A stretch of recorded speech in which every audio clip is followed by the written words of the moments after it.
আশঙ্কা শঙ্কা সন্দেহ তো হইতেই পারে একটা ঘটনা ঘটলে, কিন্তু প্রশ্ন হচ্ছে আজকের আমরা যে জায়গাটায় আছি এখন বর্তমানে বাংলাদেশে, তাতে আপনি যদি ব্যালট প্রিন্ট করেন তাহলে ব্যালটের কালার কি আমরা কিন্তু এখন পর্যন্ত জানি না।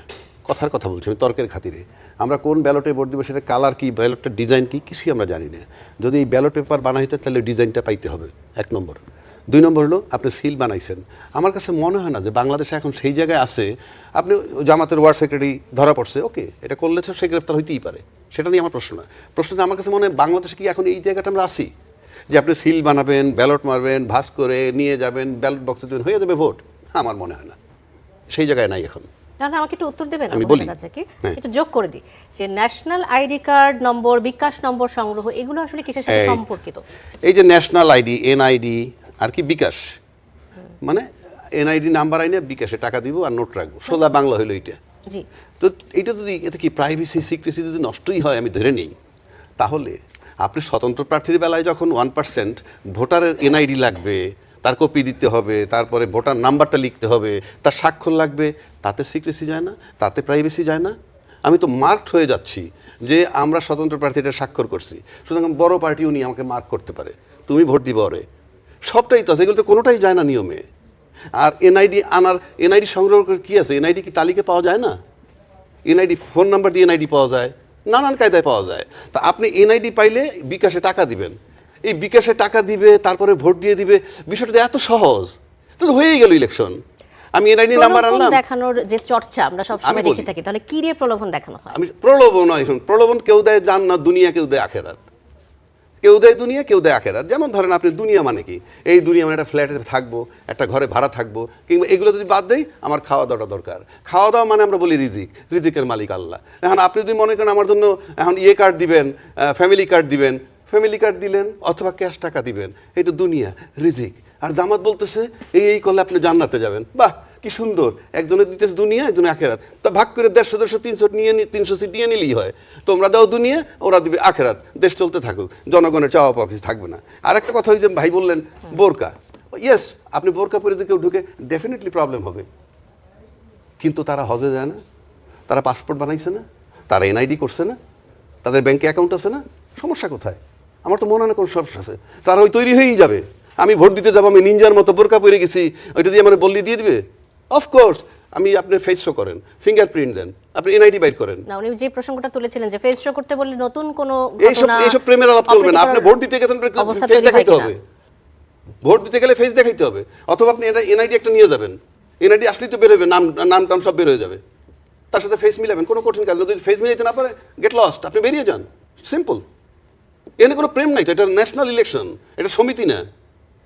আসলে ধর্মের ব্যাপারটা একটু সেনসিটিভলি দেখা হয় আমাদের দেশে, এই কারণে যখন হিজাব পর্দা করে একজন নারী যান, তখন তার হিজাব বা পর্দা খুলতে বললে তারা আপত্তি করেই থাকেন। এটি হয়তো আমি তো আপনাকে বললাম, আমি বললাম সে ইউনিভার্সিটি ভর্তি হচ্ছে, সে এনআইডি যখন তুলছে তখন ছবি তুলতে হয়েছে, তার পাসপোর্ট আছে, আমার তো মনে হয় না তার আপত্তি করার কিছু আছে। আর যদি আপত্তি করে ভোট দিবে না, কারণ ভোটারের তো দেখতে হবে, যারা ভোটিং সেন্টারে থাকবেন অফকোর্স তাদের দেখতে হবে, তারপরে সে গড়িমসি করে আপনি চলে যান, আপনি কেন ভোট দিবেন? Very simple. আবু হেনা রাজাকে আবারও আপনার কাছে ফিরবো। ডক্টর সাখাওয়াত হোসেন শান্ত, দুজনের কথা শুনছিলেন, দুজনের কথার প্রেক্ষিতেই বলতে চাই যে এই যে সিল বানিয়ে এত সহজেই যে ভোট জালিয়াতির চেষ্টা, এটা কি সম্ভব বাংলাদেশে? এখন আমরা কোন অবস্থানে আছি?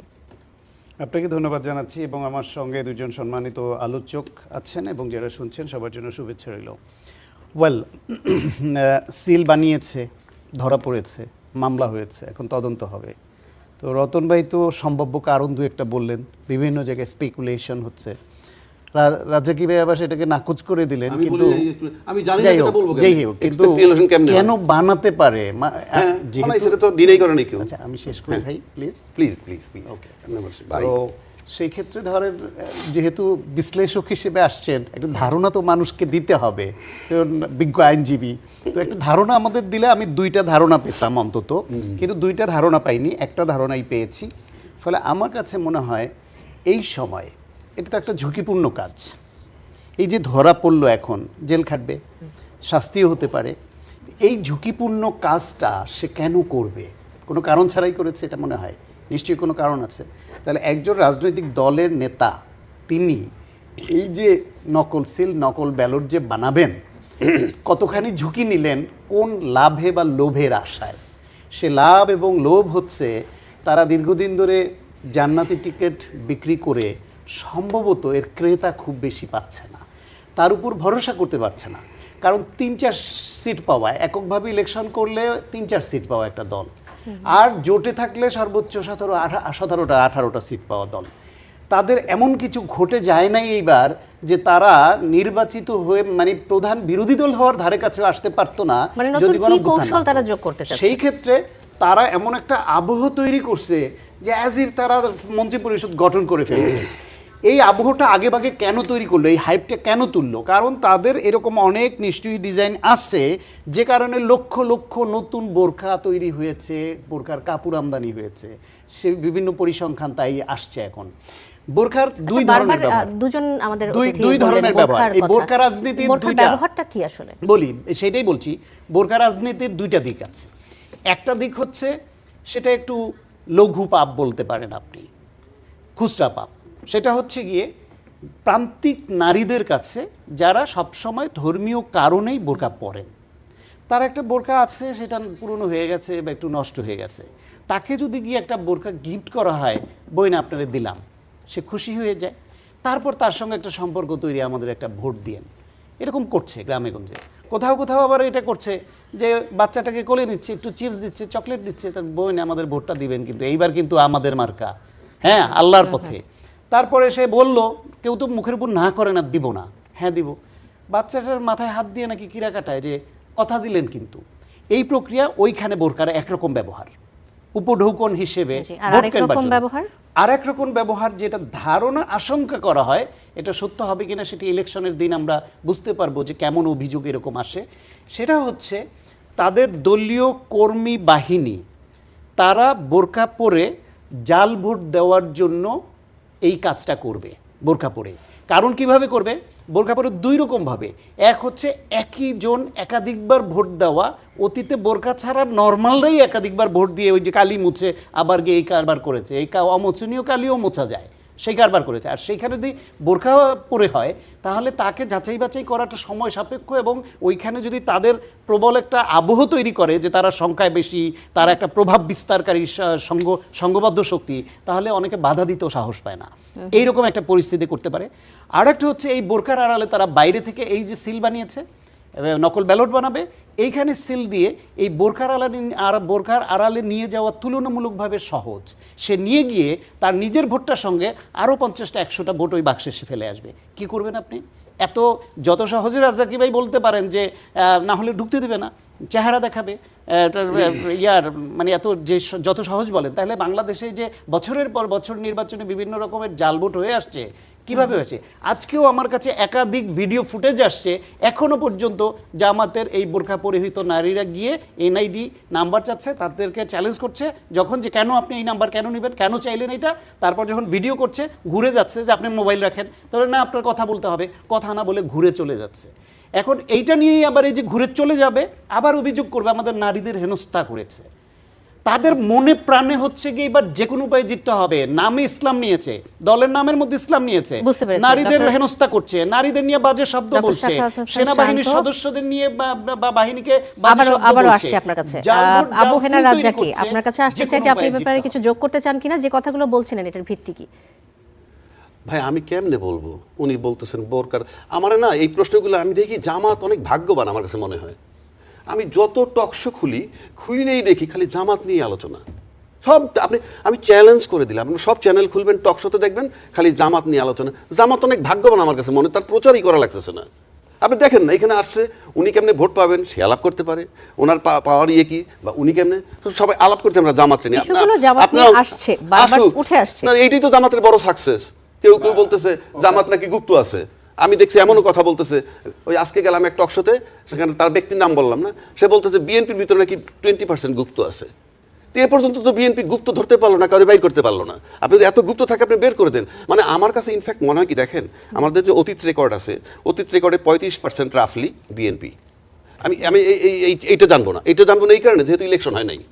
অতীত জরিপে যদি যাই, জামাতের আসে 7 to 8% লাইক দ্যাট। 7 to 8%। তো 7 to 8% আর 35% যদি আমি সিম্পলি এইখানে থাকি, আপনি বলেন তো ভোট সেন্টার দখল করে ফেলবে, কি জাল জালিয়াতি করবে, সিল সাপ মেরে দেবে, কোথায় 7 জন কোথায় 35 জন, এটা কি গ্রহণযোগ্য? আর এখন আমরা সেই জায়গায় আসি। আপনি ভোট নিবেন, আপনি চেক দেন, আপনি বোরকার জন্য প্রচুর, আমি এটা কিভাবে আপনি বলবো? বলছেন যে এগুলো নিয়ে ওনার ভাবার কাছে কোনো যদি দরকারই নেই, information এগুলো নিয়ে থাকে, আসলে থাকতে পারে। এই ধরনের তথ্য আসলেও আমাদেরকে আসলে এগুলো বাদ দিয়ে সামনে এগিয়ে যাওয়া উচিত এবং Definitely, আপনি নির্বাচনের ভাবেন জন্য না আমরা প্রস্তুতি কোথায় নেওয়া পইরে উচিত। আছি, দেখেন জি। আমরা আসি কোথায় পইরে, জালিয়াতি হবে, এইটা হবে, সেইটা হবে, আপনি ভোটে যান না। 1 2 নম্বর, আপনি আপনার প্রোডাক্ট মার্কেটিং করেন যে আমার প্রোডাক্ট কেন ভালো, আমার প্রোডাক্ট আপনি কেন নিবেন, আমাকে কেন আপনি ভোট দিবেন। তা না আমরা তো বলে দুই দলকেই দেখছি যে একদল দুই আরেকদলকে দল আমরা দোষারোপ দেখবো করছে। কেন? আপনি ওদের প্রতিনিধি নিয়ে আসেন। আমরা এই ডিবেটটা ব্যক্তিগতভাবে আমি, যেমন মনে করেন আপনি জামাতের আমির নিয়ে বললো যে জামাতের আমিরের নামে কি উনি নারীদের সম্পর্কে একটা বাজে উক্তি করছে, আমি সব বাদ দিলাম। জামাতের আমির কি এত ঘিলু ছাড়া লোক যে কয়দিন পরে ভোট, উনি কি মনে করেন ওই কথাটা বললে ভোট বাড়বে? এটা বুঝেছে, এটা বললে ভোট বাড়বে, বাড়ানোর জন্য দিছে ভোট। মানে এটা আজগুবি একটা বিষয়। বললেন আপনি না, পরে আপনারই আমি- বলি, জামাতের আমির নিজের ওই আইডি বা নিজের যে এক্স, ওটা নিজে তো স্ট্যাটাস দেয় না, ঠিক আছে। তার হয়ে কেউ আচ্ছা, দেয়। ঠিক আছে, সেই আমি- হওয়ারও যদি এই কাজ ঠিক আছে, কারবারটা ঠিক করে, আছে, যদি তারা কইরা থাকে, শুনেন, তারা কইরা থাকলে একটা জিনিস তো গ্রহণযোগ্য হইতে হবে। তারপরে তার বিরুদ্ধে রাস্তায় মিছিল নামছে, আচ্ছা মিছিলে যারা নামছে আমরা তো চিনি এই দেশের লোকগুলা, তারা যদি জামাতের আমির এই সম্পর্কে এই ঘটনাটা না হইতো, তাও তারা জামাতকে ভোট দিত না। আমি জামাতকে ভোট দিব না, ফর এক্সাম্পল। ওই যারা মিছিলে নামছে তারাও ভোট দিবে না।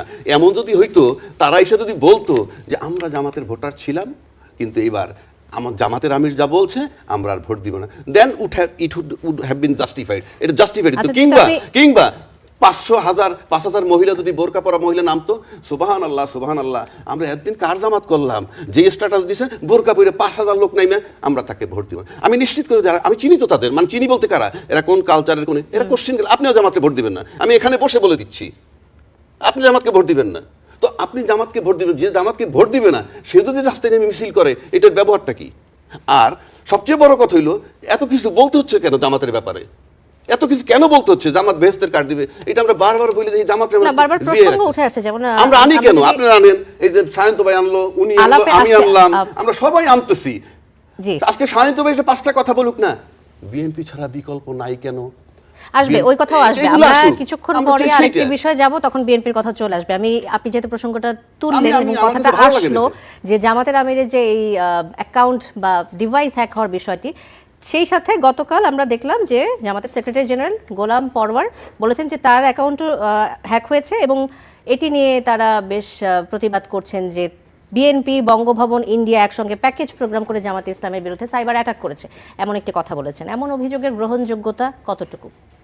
প্রথম কথা হলো এটা হইল যে এই শাক দিয়ে মাছ ঢাকার প্রক্রিয়া তো এদেশে পুরনো, কিন্তু এই ভদ্রলোকদের মাথায় থাকে না যে এই মাছটা এত বড় যে ওই সামান্য শাক দিয়ে এটা ঢাকে না। যতই ঢাকার চেষ্টা করেন ততই বেরিয়ে পড়ে। তারা এটা নিয়ে চালাকি করছেন, তাদের অনুগত কাউকে দিয়ে হয়তো একজন লোককে গ্রেফতার করিয়েছে, গ্রেফতার না, এখনো আটক, 16 ঘন্টা ধরে এখনো আটক আছে।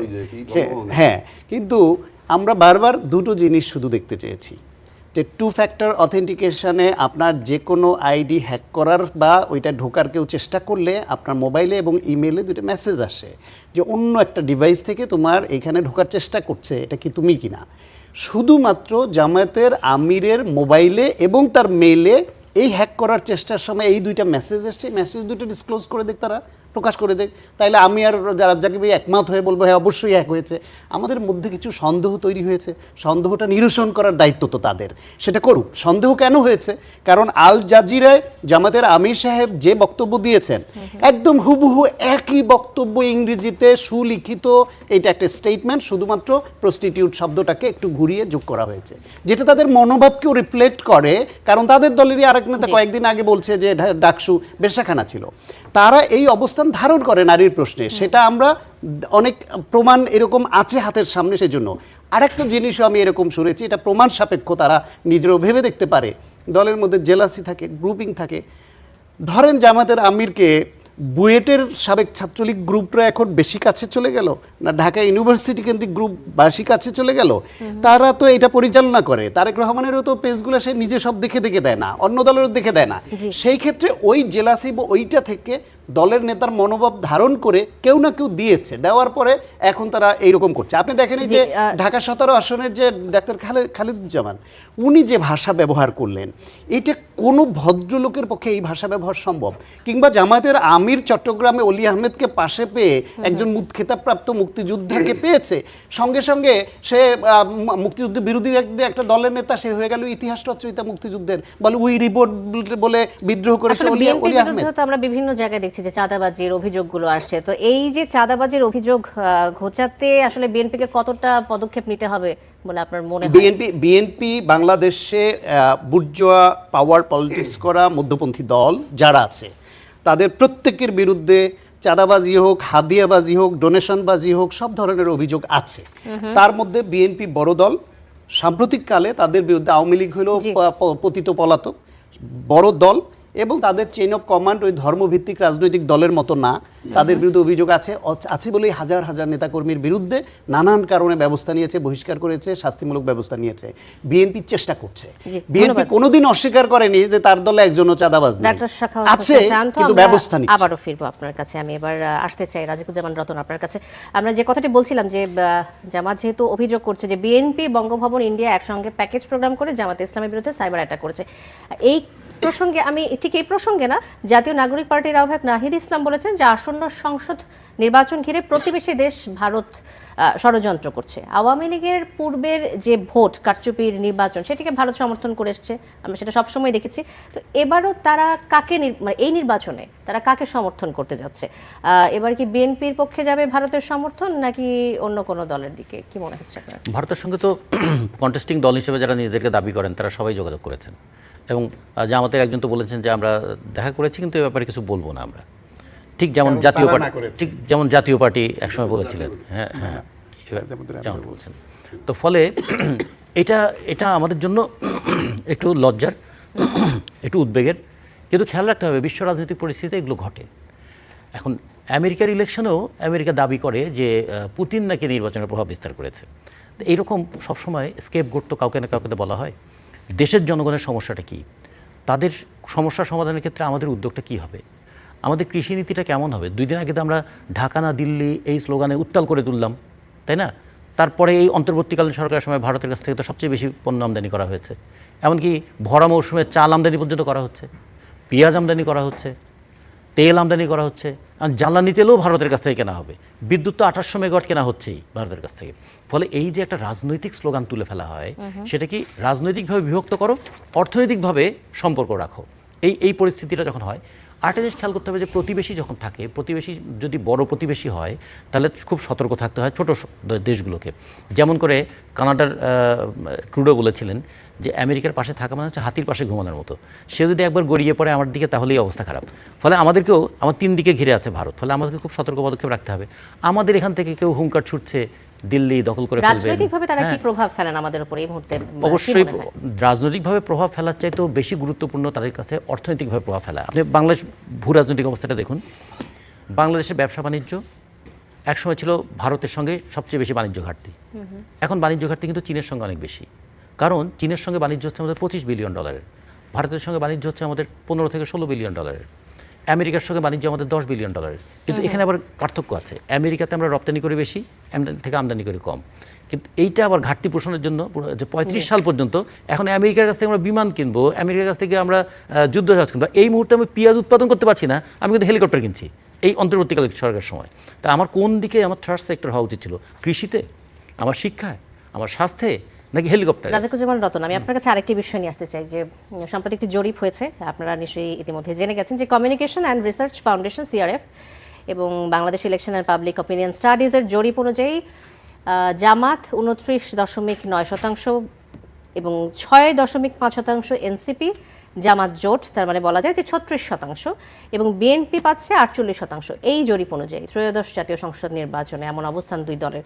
তো কিছু মহল বামপন্থীদের আওয়ামী দোসর ট্যাগ দেয়, তো 5 আগস্টের পর এর মাত্রা অনেকখানি বেড়ে গেছে বলা যায়। তো আওয়ামী লীগ সমর্থকদের ভোট আপনাদের বাম দলগুলোর দিকে আসলো না কেন? মানে অনেকেই বলছে যে আওয়ামী লীগের ভোটগুলো ভাগ হয়ে গিয়ে এই 2 দলের দিকে চলে গেছে। বামপন্থীদের ট্র্যাজেডি কি জানেন? রাষ্ট্র ক্ষমতায় যারা থাকে বামপন্থীরা তাদেরকে তাদেরকে দায়িত্বশীল মনে করে তাদের সমালোচনা করে, আর যখনই সমালোচনা করে তখন জবাবটা দিতে না পেরে তাদেরকে আবার প্রতিপক্ষের দোষর বানিয়ে ফেলে। যখন আমরা বিএনপির সমালোচনা করব, বিএনপি বলবে আমরা আওয়ামী লীগের দোষর। যখন আওয়ামী লীগের সমালোচনা করবো, আওয়ামী লীগ বলবে বিএনপির দোষর। এই আওয়ামী লীগ আমাদেরকে বামাতি বলেছে না? আচ্ছা, তাহলে তারা এটা বলেছে। এখন আর যদি এই জামাতে ইসলাম ইয়ে করি তাহলে তো আমাদেরকে ধর্ম বিদ্বেষী বানিয়ে ফেলবে।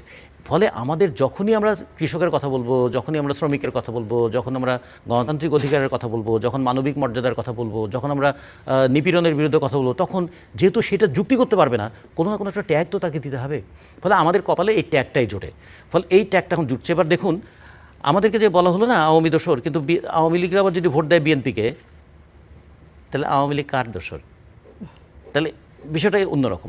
ইলেকশনের সময় অনেকগুলো ফ্যাক্টর কাজ করে। স্বাধীনতা যুদ্ধ নিয়ে তো আসলে জামাতের বিশাল দ্বন্দ্ব রয়েছে, এবং তারপরে তো আওয়ামী লীগের সমর্থকরা এই জরিপ অনুযায়ী তাদেরকেও বেছে নিচ্ছে কিছু শতাংশ। না, আপনি খেয়াল করে দেখুন, আপনি 86-এর যখন নির্বাচনটা হয় এরশাদের বিরুদ্ধে, আমরা তখন বললাম, আমরা বাসদের নেতৃত্বে আমরা সহ 5 দল আমরা বললাম আমরা এরশাদের অধীনে নির্বাচনে যাব না।